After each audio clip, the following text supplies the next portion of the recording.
Many graduates find themselves trying to figure out what the best repayment strategy is for their situation.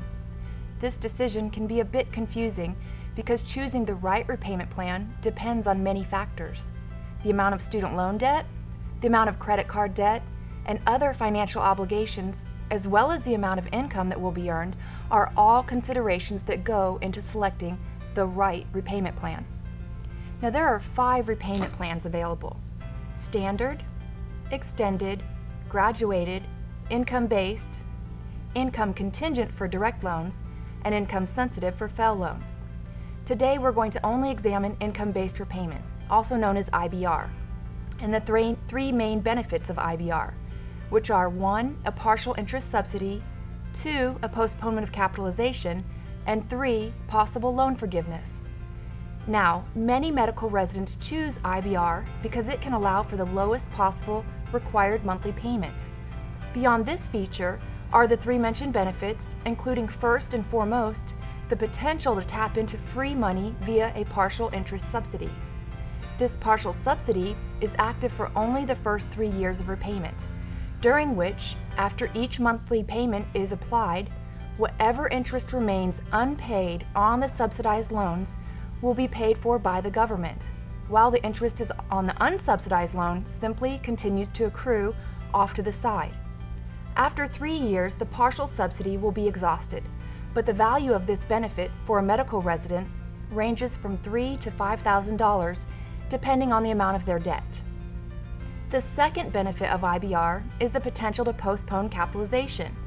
This means that the unpaid interest on the loans remains separate from the principal balance, in effect preventing interest from accruing interest.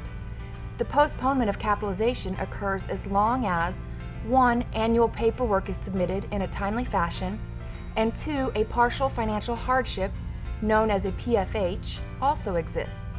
In fact, a PFH must be displayed by a borrower before they will even be able to enter IBR, but most medical residents have no problem exhibiting this hardship throughout residency.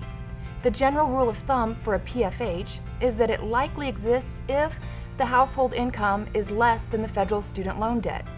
Since capitalization does not occur in IBR as long as there is a partial financial hardship, this can mean a postponement of capitalization that will save a resident money by reducing the amount of interest that ultimately accrues.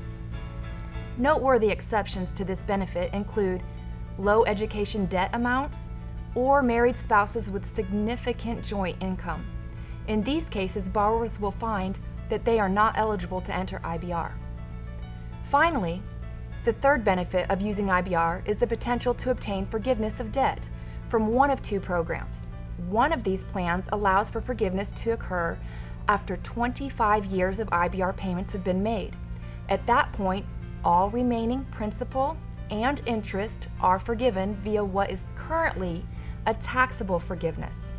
However, most physicians, despite their debt level, will have completely repaid their loans after 25 years in IBR.